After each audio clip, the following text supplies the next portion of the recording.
What's a book with no audience called? It is called a diary, exactly.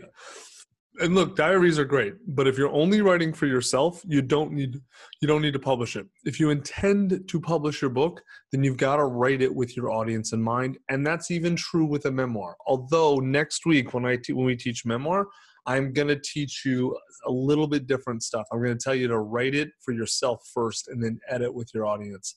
Whereas with nonfiction, you need to start with your audience in mind. Now, it's very common for authors to forget their audience when they write their book. But this image is my favorite image ever for helping you bring that back, right? You notice you got a guy, he's in a bookstore. It's Barnes & Noble, I assume.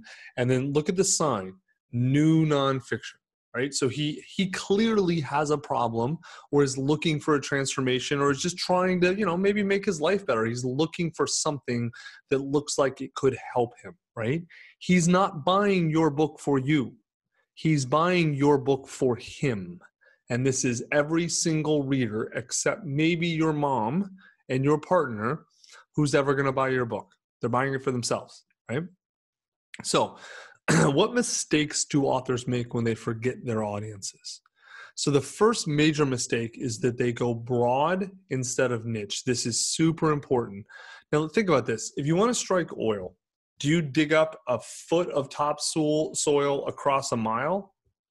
No, of course not. What do? You dig a hole a foot wide and you go a mile deep, right? Books and oil are the same thing. In this case, the riches are in the niches. The shorter, more narrow and deeper you can go, the better. Okay. Dan Sullivan, who's also a client of ours, likes to say the smaller the niche, the bigger the market. All right. And by the way, if you're thinking, but what about Malcolm Gladwell? Every big author you can think of who's nonfiction all started in niches. Malcolm Gladwell started as a science writer for magazines. Tim Ferriss started writing about a thing that didn't exist when he started, lifestyle design, right? And yeah, I mean, go down the list. You can't name a nonfiction writer who didn't start in a niche. Now, let's explain what a niche audience versus a broad audience means. Most authors should focus on a niche audience. So let me give you an example. Don't write a book on how to manage small business, right? Because that's too broad of a topic. Like small business goes anything from plumbing contractors to yoga studios, right? Write about how to manage a specific type of small business like a pizza parlor, we use this as an example because this guy literally went through our guided author program. He was going to write a book on managing a small business. And that's why I told him, like, what do you have to say that's applicable to a yoga studio that a plumbing contractor supply person is going to listen to? And he's like, oh, well, but he didn't understand. So I asked him, like, well, what do you do? Oh, like, I'm the guy. I own the best pizza place in Oklahoma, which like apparently people vote on, and so his like wins every year. And I'm the guy that you call when you need to know how to run a pizza parlor, the economics, the service, everything. And I was like, okay, is that what you do? You consult with? He's like, yeah. Like, well, then why? I'm like, why would you want to write a book for all small businesses? He's like, oh, I thought I had to write a book that appealed to more people. It's like, no, you don't want to appeal to people. You want to appeal to only people who run pizza parlors because those are your clients, right? That's an iconic example of a very niche audience, right? Okay. Now, some of you are thinking, but hold on, everyone could like my book. Maybe, maybe not. A broad audience can work if the book is a specific solution to a widespread problem. So for example, how to lose weight, very widespread problem, maybe the widespread problem in America. So what's the solution? Using the carnivore diet. That's a specific solution. We've written 2 of these books, I think, at Scribe on carnivore diet. There's a million books on how to lose weight. So like writing a book on how to lose weight does not work. You have got to niche down, and usually specific solution is the best. Although you could also go after, let's say, women over 60 who have been through menopause. That's another, that's the reverse. That's a niche audience for not everyone who wants to lose weight. It's women over 60 who've been through menopause who want to lose weight, right? And all their specific issues. That would be the opposite of that. Okay. So as general rule, broad ideas influence more people, but to a lesser degree. Specific niche ideas influence fewer people to a greater degree, right? So we recommend going more niche than you technically have to, usually. Here's a really good example. This is a book called The Game-Changing Attorney by Michael Mogill, right? The tactics in this book work. It basically talks about how to use video and marketing for independent professionals. The tactics work for any professional, doctor, lawyer, wealth manager, dentist, any of those high-level white-collar professionals. The book absolutely works for them, but he positioned the book for attorneys only. Why? One, attorneys are the only clients for his agency for various reasons, which don't really matter. He only wants attorneys for his agency. And two, attorneys won't read a book for any professional. If it's for any professional, they assume it's not for them. So he positioned it exactly to his clients and exactly to attorneys in a way that's going to appeal to them. The game-changing attorney, right? Remember, the best book positioning, like the best branding, not only attracts the right people, but it repels the wrong people, right? So like a book on weight loss, that could attract anyone who wants to lose weight. But if you're saying, no, carnivore diet, you're going to eat meat only, then you're going to repel a lot of people, which is good because you're attracting the type of people for whom that's a compelling idea, okay? Second mistake. Authors don't know why their audience will care. Again, he doesn't care about your book. He only cares what your book gets him. And if you don't know why he's going to care about your book, he's not going to. So let's find your primary audience. I want you to go back to your outline, go down to part 2, your audience. Who is your primary audience? Who do you want to be a hero for? So a primary audience is basically a small group of people that share the specific problem your book solves for them. It's who you want to be a hero for. That's it. That's really it. So bad examples, like don't write something like this. Women 20 to 70 who are suffering and want to feel better. Like that's such a broad audience. Like unless you have an incredibly specific solution, I don't know how you would, because suffering's like the broadest thing. That audience is so big and indefinable. It's not an actual audience. Any executive who wants to be a better leader. Again, so broad and so indefinable, like that covers too many different types of people. Young men and women looking for something more out of life. I don't know who that is. Like I have no idea. Now, let me give you some good examples. Chiropractors who own their own practice looking for better ways to market their business. Okay, you know exactly who those people are. You know exactly probably what their problems are.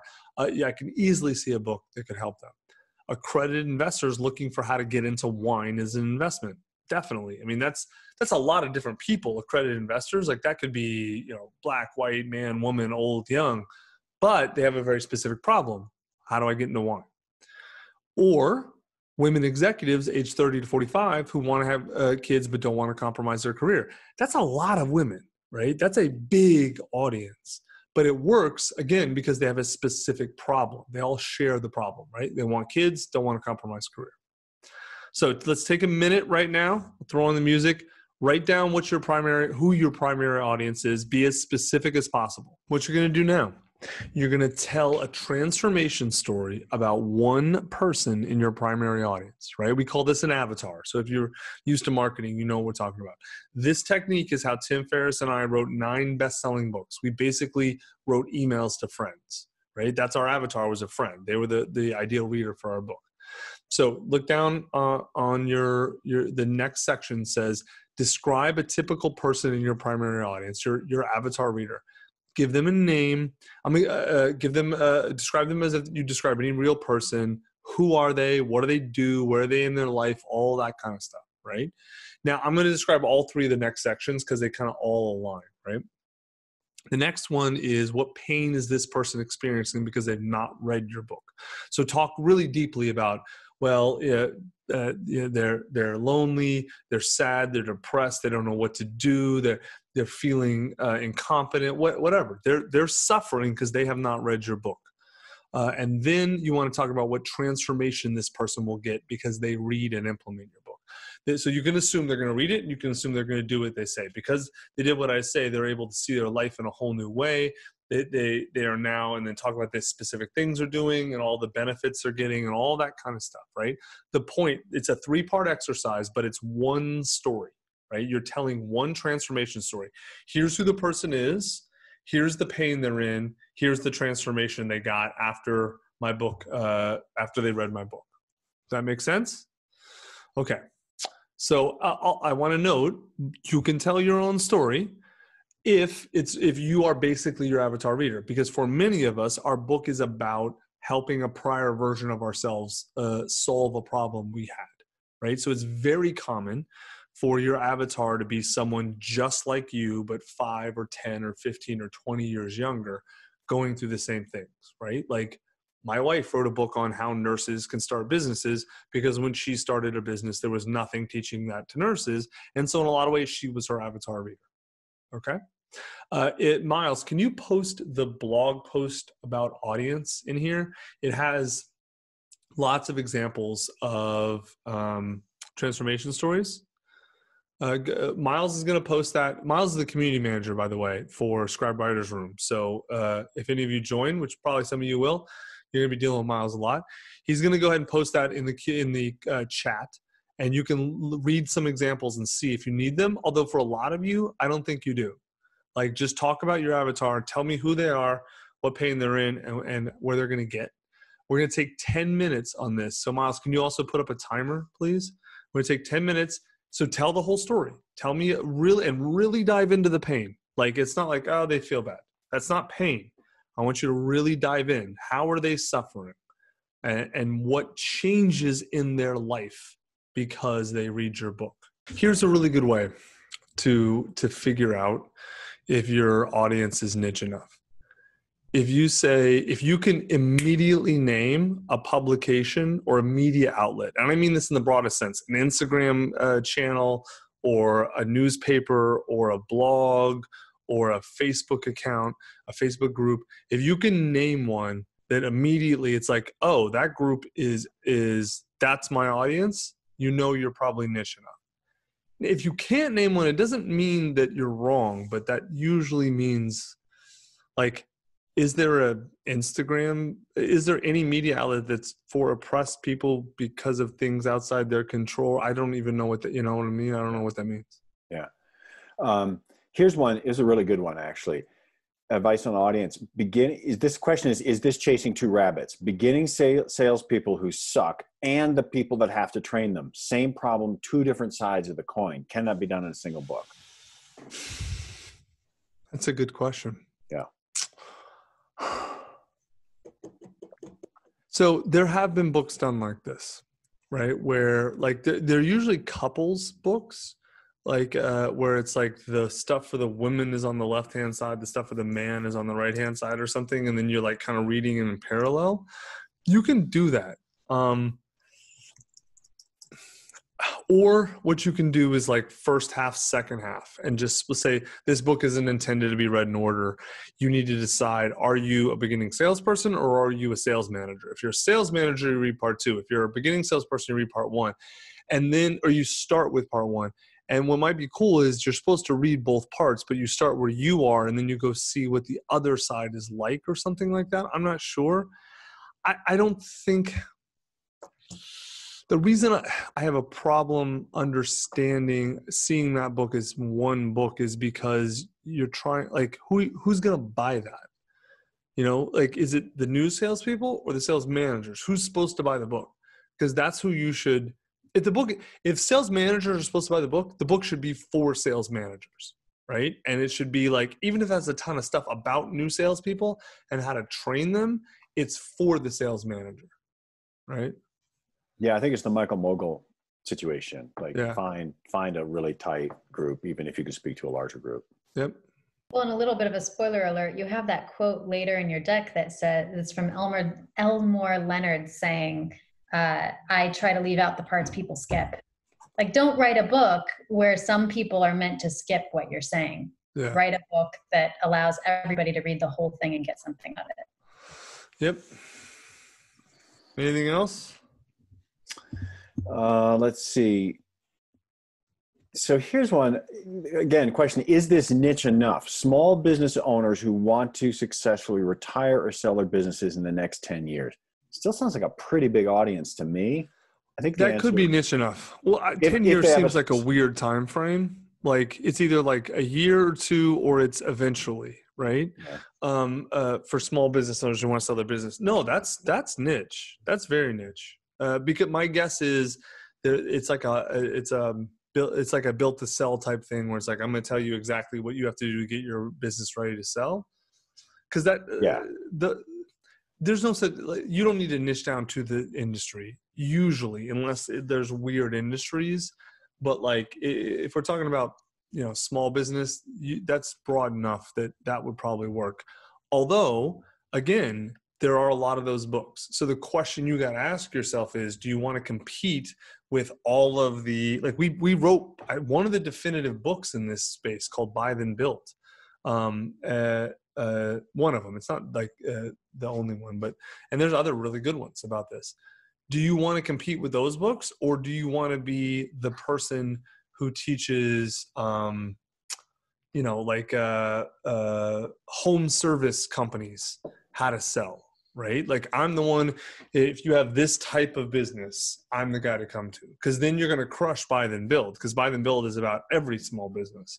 And if you're for a specific industry, you're always going to win in that industry, you know? Anything else? You know, I think, Emily, I don't know if you're seeing anything. The ones I'm seeing in here, I think you and I can probably address pretty easily. Yeah, I agree. There's one more that I just want to call out because I think some other people have been wondering about this. Somebody asks about writing a book with advice that you have not implemented the same way in your own life and career. And do you lose authority because of that? Or can you still convey that message? No. How would you write about... I guess I could write about pregnancy, but what the fuck? I'd read that. I think that would be fascinating. I mean, I could write about what it's like to be a man with a pregnant wife, because I've done that 3 times.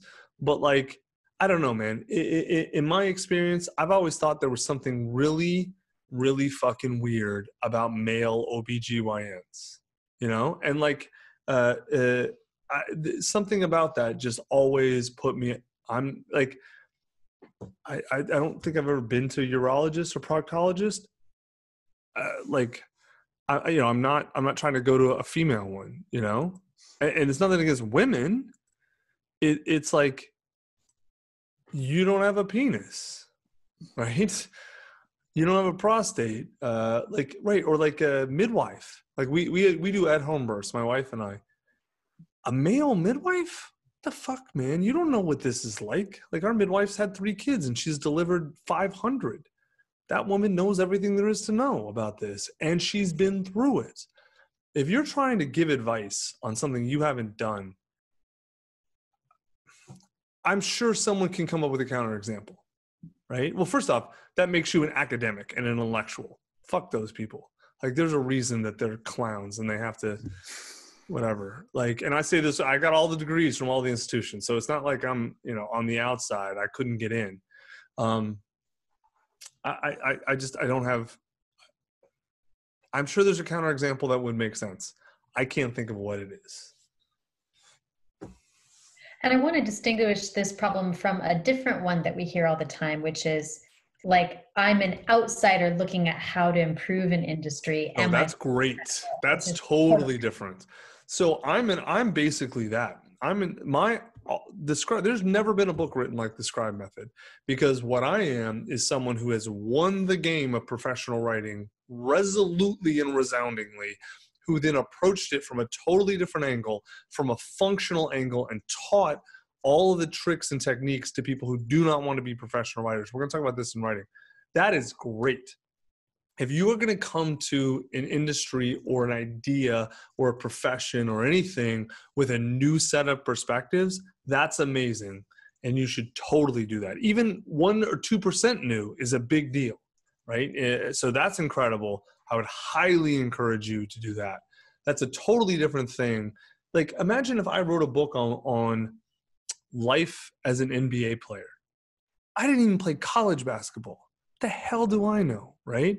Now, here's the way to do that is I could go interview, like if I was a sports writer and I had been around NBA players for 20 years and I knew the whole life, then I could write that book, and I could probably write it in a way that's really authentic and real and honest in a way that an NBA player couldn't, right? Because I'm not one of them. but I spent 20 years with them and hanging out with them and talking to them, right? So like I have firsthand knowledge. But like what we see all the time, this is what you should not do. We see this all the time. Someone who's like, I want to write a book on coaching. Okay, cool. What about? I'm going to teach single moms how to start a business. Cool. Have you ever done that? No. I've never taught one single mom how to start a business or anybody. I just think it'd be no, shut the fuck up. You haven't done it. Like your book's going to be terrible. Because the best thing you can do is research what other people who have done it say and then regurgitate that, right? Now, you can go do it. You can write the book as you're practicing and getting better and all. That's fine, no problem. And then by the time you publish, you have clients and you've done it multiple times and you're experienced, no problem. Right? That's no problem. But if you haven't done it, don't write a book on it.